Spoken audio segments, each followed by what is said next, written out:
High court কোন আইন মেনে আমাদের বিপক্ষে রায় দিল? এটাই আমার রাষ্ট্রের কাছে প্রশ্ন। রাষ্ট্র যদি চায় আমরা রমজানেও এখানে থাকি, ইফতারও এখানে করি, সেহরিও এখানে খাই, তাহলে প্রহসনের রায় দিয়ে দিক। দেশ জুড়ে তোলপাড়, ওয়ালটন ফ্রিজ কিনে হতে পারেন মিলেনিয়ার। এছাড়াও রয়েছে লক্ষ লক্ষ টাকার ক্যাশ ভাউচার সহ কোটি টাকার নিশ্চিত উপহার। আমাদের 6 ফেব্রুয়ারিতে যখন রায় হবে, এই রায়ের আগ মুহূর্তে আমাদের ওই শ্রদ্ধাভাজন শুভাকাঙ্ক্ষী রিটকারী ভাই ও বোনেরা বলেছিলেন রায় 93তেই হবে। সেরকম কথা এখনো কিন্তু আবার ভেসে আসতেছে। সাবধান করতেছি, সাবধান। আমরা হয়তো জনসংখ্যায় কম হতে পারি, 6531 জন, নীতি নৈতিকতার দিক থেকে কিন্তু আমাদেরকে ফেলে দেওয়ার মতো নয়।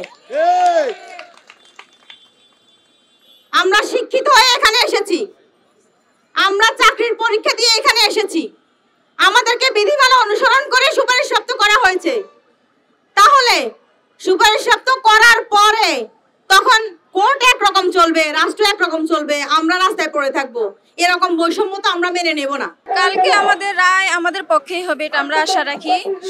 সরকার যেহেতু আমাদের পক্ষে আছে, আমাদেরকে আশ্বাস দিতে বলছে যে সব নিয়ম কানুন মেনে, আইন মেনে আমাদের রেজাল্টটা দেওয়া হয়েছে, তো আমাদের ভরসা আছে সরকারের উপর, আমাদের পক্ষেই হবে, এটা আমরা আশা করি। রাষ্ট্রপক্ষ যেহেতু বলতেছে যে আমাদের এই আইন মেনেই, জনপ্রশাসন মন্ত্রণালয় বলছে যে আমাদেরকে এটা আইন মেনেই দেওয়া হয়েছে, তাহলে হাইকোর্ট কোন আইন মেনে আমাদের বিপক্ষে রায় দিল? এটাই আমার রাষ্ট্রের কাছে প্রশ্ন।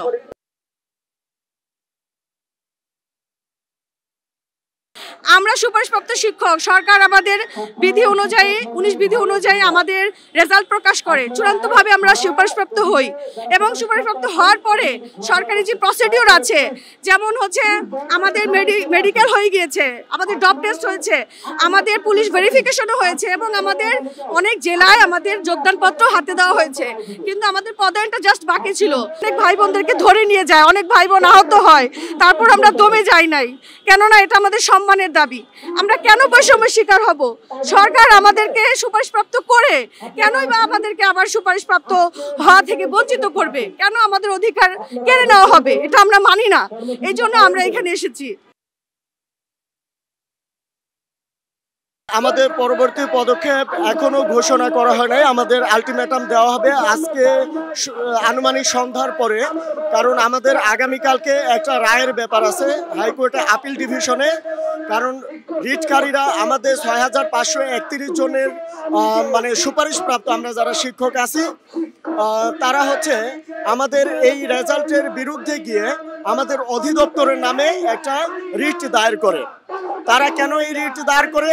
তারা সুপারিশপ্রাপ্ত হয়নি, কথা এক। তারা হিংসা এবং প্রতিহিংসার বশবর্তী হয়ে তারা সম্পূর্ণ সাজিয়ে এই রিটটা করে। তো এই রিটের প্রেক্ষিতে আদালত আমাদের রায়টা, আমাদের নিয়োগটা স্থগিত করে দেয়। আমরা সুপারিশপ্রাপ্ত 6531 জন। এই রায় স্থগিতের ফলে আমরা এই আজকে যে আমাদের মাঠে বা হচ্ছে এই আন্দোলনে আমরা সবাই উপস্থিত হয়েছি, মূল কারণ আমাদের এইটা। আমাদের যোগদান দেখা গেছে যেদিন আমাদের স্থগিত করে, তারপরের দিন সকালে আমাদের যোগদান করার কথা, আমাদের নিয়োগপত্র হাতে পাওয়ার কথা। অলরেডি সেই দিন আমাদের কিছু কিছু উপজেলায়, জেলাতে আমাদের নিয়োগপত্র হাতে পৌঁছে যায়। ঠিক ওই সময় একটা রিটকারীদের আদালতের রায়ের মাধ্যমে, স্থগিত আদেশের মাধ্যমে আমাদের এই নিয়োগটা আটকে যায়, থেমে যায়। তারপর থেকে আমরা এই যে আজ 24 দিন 6531 জন সুপারিশপ্রাপ্ত শিক্ষকরা আমরা আজ মাঠে। খবরের কাগজ, নিখাদ, নির্ভীক, নিরপেক্ষ।